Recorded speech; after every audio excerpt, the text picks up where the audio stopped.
दोस्तों नमस्कार, मैं हूँ रोहित कौशिक और आप देख रहे हैं रोहित संवाद।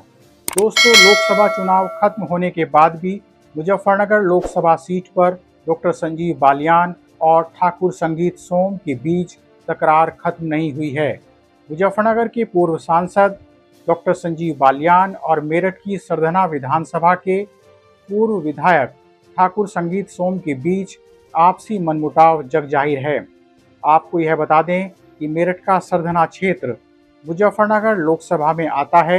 अक्सर ये दोनों ही राजनेता एक दूसरे के खिलाफ बयानबाजी करते रहे हैं। मुजफ्फरनगर लोकसभा सीट पर समाजवादी पार्टी के नेता हरेंद्र मलिक से चुनाव हारने के बाद डॉक्टर संजीव बालियान ने हाल ही में प्रेस कॉन्फ्रेंस आयोजित की।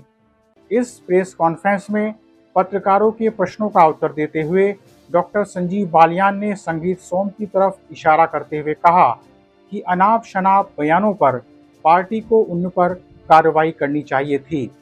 जिन लोगों ने सरकारी सुविधाएं प्राप्त करते हुए खुले तौर पर समाजवादी पार्टी को चुनाव लड़ाया है, उन पर कार्रवाई होनी चाहिए। मैं पार्टी से भी अपील करूंगा कि पार्टी ऐसे लोगों पर कार्रवाई करे।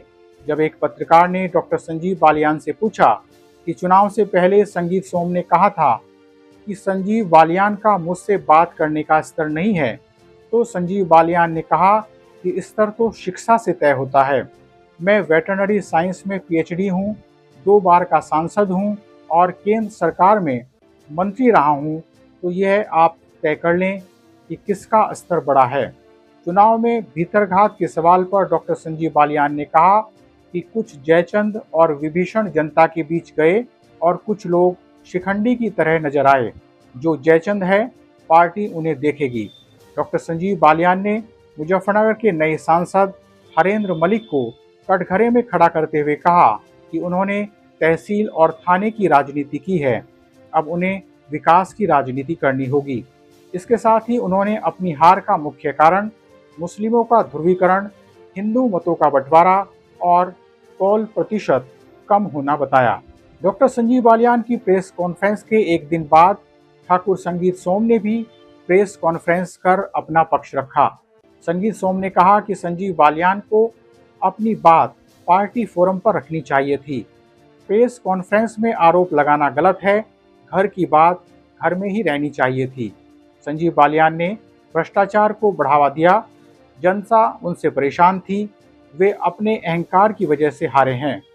संगीत सोम ने कहा कि मुझे सरधना की जिम्मेदारी दी गई थी, भाजपा सरधना में जीती है, बुढ़ाना और चरथावल में बालियान क्यों हारे, इस बात को सोचना चाहिए। सोम ने कहा कि मेरे माता पिता ने मुझे ऐसे संस्कार नहीं दिए कि मैं जयचंद बनूं। मैं इतना बड़ा नेता नहीं हूं कि घर बैठकर मंत्री को हरवा दूं। संगीत सोम ने यह भी कहा कि आरएलडी के साथ गठबंधन करने का भाजपा को कोई फायदा नहीं हुआ। आरएलडी अपनी सीटें ही जीतने में कामयाब रही। जो सीटें भाजपा अकेले जीत सकती थी, वे सीटें भी हार गई। डॉक्टर संजीव बालियान और संगीत सोम के बीच विवाद 2022 के विधानसभा चुनाव के बाद शुरू हुआ था। संगीत सोम सरधना से 2022 का विधानसभा चुनाव हार गए थे। संगीत सोम को यह महसूस हुआ कि उन्हें जाट वोट नहीं मिले हैं। सोम ने जाट वोट न मिलने का जिम्मेदार संजीव बालियान को माना। ठाकुर समाज भी संजीव बालियान से नाराज हो गया। यही कारण है कि समय समय पर दोनों नेता एक दूसरे के खिलाफ बयानबाजी करते रहे। लोकसभा चुनाव के समय खतौली के एक राजपूत बाहुल्य गांव में संजीव बालियान के काफिले पर हमला भी हुआ था। 11 अप्रैल को मुख्यमंत्री योगी आदित्यनाथ ने राजपूत समाज की नाराजगी दूर करने के लिए सरधना विधानसभा के गांव राधना में एक रैली भी आयोजित की थी। योगी जी ने इस रैली में इन दोनों नेताओं की आपसी नाराजगी दूर करने का प्रयास भी किया था। हालांकि इस रैली के बाद भी संगीत सोम ने बालियान के खिलाफ तीखी टिप्पणी की थी। इस टिप्पणी में उन्होंने कहा था कि संजीव बालियान का मुझसे बात करने का स्तर नहीं है।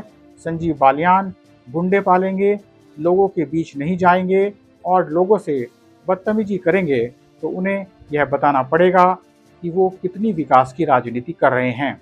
बहरहाल संजीव बालियान और संगीत सोम के बीच हो रही बयानबाजी का अब भाजपा के लोग ही मजा ले रहे हैं। भाजपा श्रम को अनुशासित और दूसरे दलों से अलग बताती है। ऐसे में जब भाजपा के नेता सार्वजनिक रूप से एक दूसरे के खिलाफ बयानबाजी करेंगे तो जनता तो मजा लेगी ही। सबसे बड़ा सवाल यह है कि भाजपा के बड़े नेता इन दोनों नेताओं को समझाते क्यों नहीं हैं। ऐसी बयानबाजी से भाजपा को नुकसान होने की संभावना ही ज़्यादा है। आपसी गुटबाजी किसी भी दल के लिए शुभ नहीं होती है। बहरहाल आज रोहित संवाद में इतना ही। जल्दी ही मिलेंगे एक नए मुद्दे के साथ। नमस्कार।